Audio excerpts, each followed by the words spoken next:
H343. We're all set. Thank you, Chair. For the record, Representative John O'Brien, Windsor Orange 1, that's Royalton in my hometown of Tunbridge, and I also serve on this committee, House Ag. Been on it since 2018. The bill today I'm introducing is House Bill 343. In the official language, it's an act relating to making state lands available for farming by citizens of the state-recognized Native American Indian tribes. So first, a little history of the Abenaki here. I am certainly no pre-Columbian or post-Columbian historian, but just in a thumbnail sketch here, it is interesting. A bunch of us here, when I was growing up in school, certainly we were taught that Vermont was sort of a no man's land and there were no Indians here at all. That turns out to be wrong, that the Abenakis have been here for about 12,000 years, something like that. What's interesting is they were an agrarian society, so they were farmers, Vermont's first farmers. And they supplemented their farming with, you'll like this, Richard, with hunting, fishing, trapping, a lot of foraging.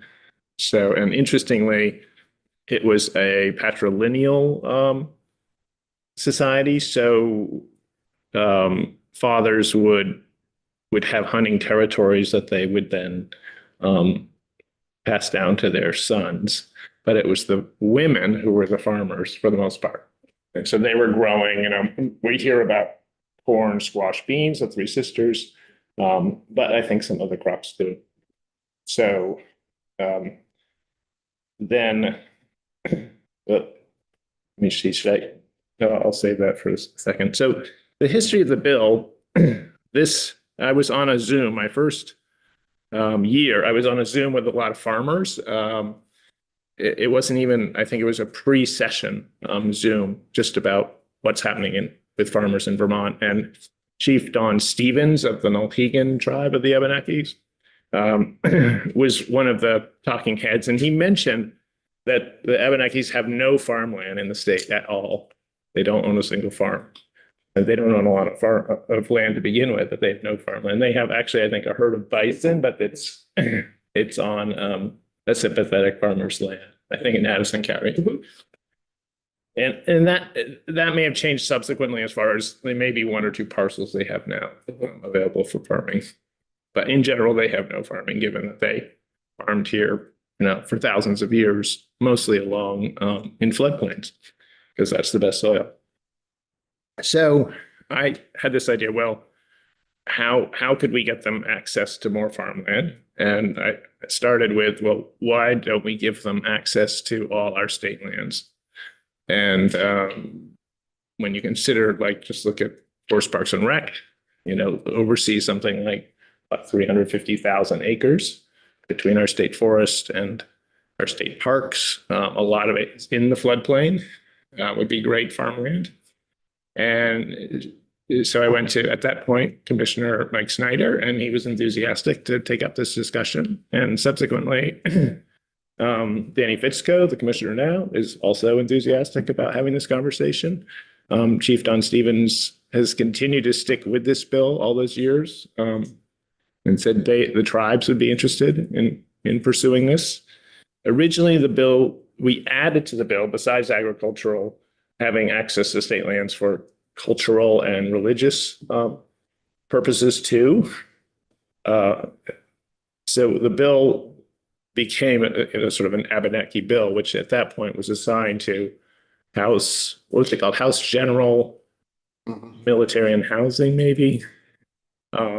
Yes. Except for an introduction, it never was taken off the wall for a lot of reasons. I think partly that there's almost like a quota of Abenaki bills that gets taken up. It was a strange committee with housing and military affairs and everything else. So they were awfully busy. But for whatever reason, it just stuck in the wall, and I've reintroduced it in subsequent bienniums. But this session, I said, well, let's take the cultural and religious elements out of it, not for any reason, except that if we just leave the farming parts in, it becomes a farm bill. And that, a second, Richard. So that got us a new drafter. O'Grady drafted it, and it's landed here, which is a really sympathetic community. So I'm very excited about this committee doesn't get to talk about Abenaki farming very often. Thank you, Chairman, you're not removing the cultural and religious from it, because when you work the soil, you get your culture and your religious values from doing that. And they used to farm south of Bloomfield along the river Right, where the yeah. falls are. Yeah. And- Brunswick. Brunswick. Yeah. And I think some of that state land right there, there's a lot of farmland there, of course, but there's some state land there. And up on the bench up above, next to who used to be the Secretary of Agency of Natural Resources, right next to his place is the perfect bench. Are we gonna allow them to clear trees? To get some of those trees out of the way so they can,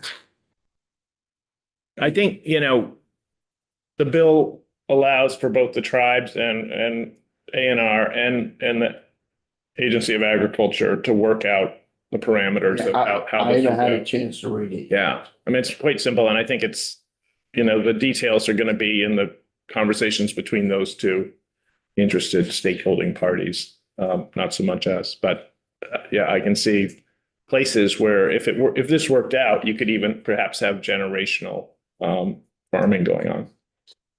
Okay. Or Richard, sorry, did you? Yeah. Well, it's a different question, so go ahead, Jed. Well, this is just a point of history. If you recall last spring, it's actually a constituent of mine. David's gifted a large parcel of primarily forest land in the NK. I think you're right. Yep. And I obviously talked with Don Steve. It was a celebratory moment. It was very generous of Molly and her family to do this. And I see Don occasionally, gas pumps and stuff, and he's, taking firewood out of there. No, that's great. And so there's a lot of support for in our community. Forestry is a form of agriculture, it's related, but the actual, your bill's terrific, and I would like to be certainly a co-sponsor or an. Right, it might be end up a committee bill. If Yeah, it becomes. yeah. I think that's great, but that was one of the first offerings to the tribe. Right, that may have been, the first, yeah.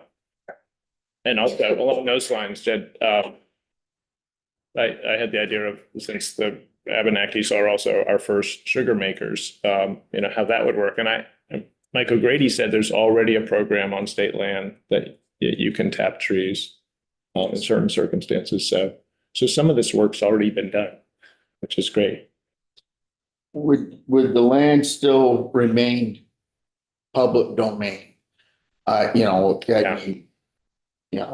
Don't go walk through their squash plants or step on their young corn plants, Yeah, but it would still be open for general public use.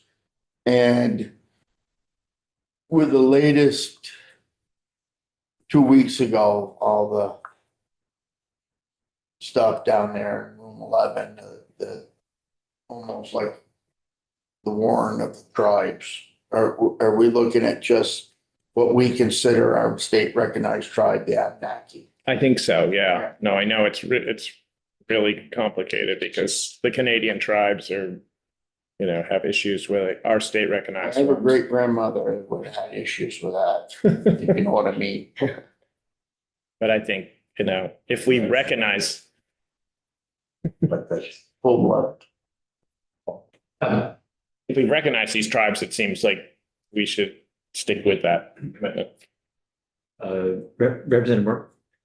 Has anyone, excuse me, brought up any negative aspects to you? Not that I know of.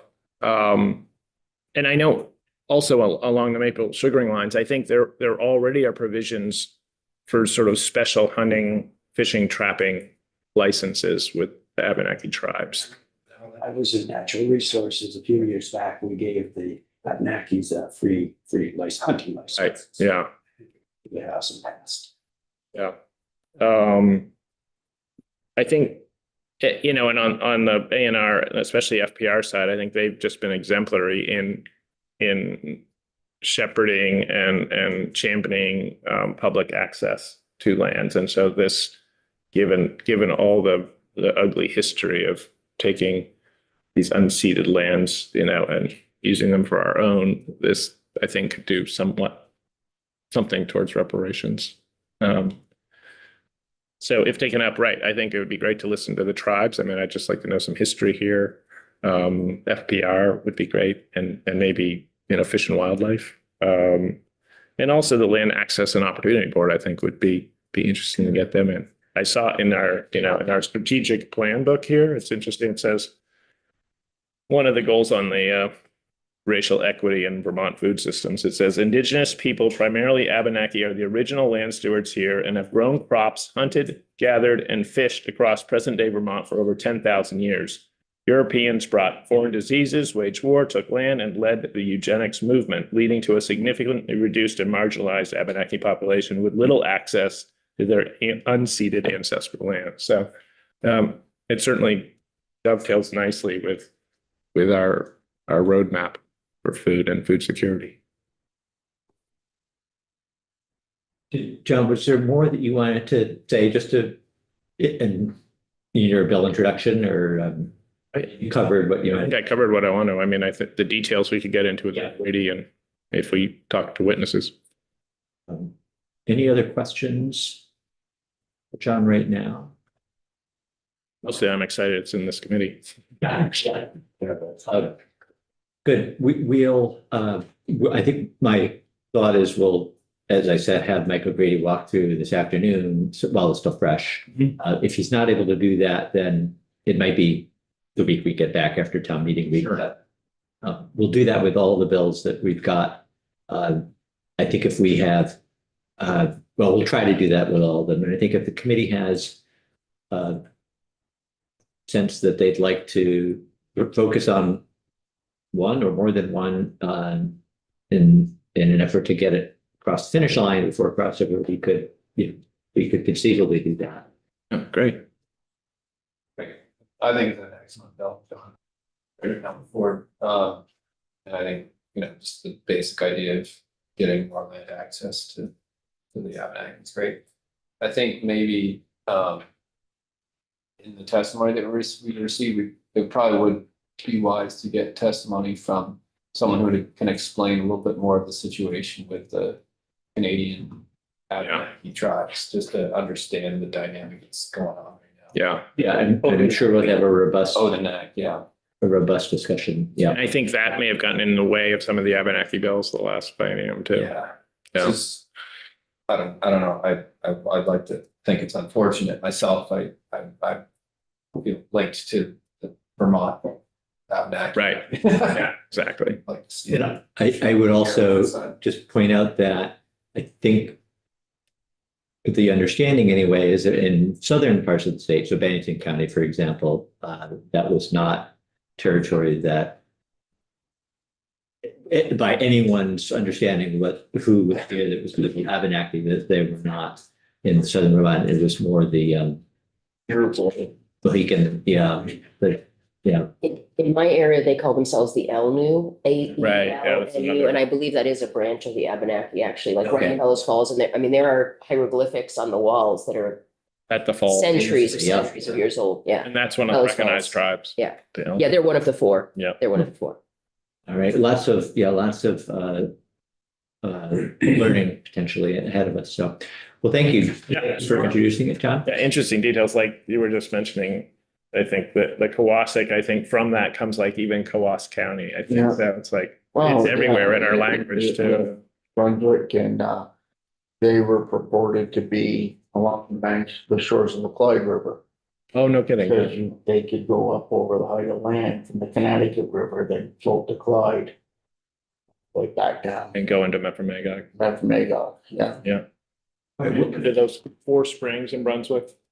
They're like, that's really. Leland, you have a question? I was just going to state that they certainly were in, along the lower Lamoille and West Milton. They were, And then the Missisquoi. yeah, and in the islands. Yeah, I know a guy from southern Vermont that we could have come up who served as the chair of Native American Affairs or something like that for Vermont. Be great. Yeah. I mean, he's written commentaries. Good, thank you, John. And we're gonna take a break till 11.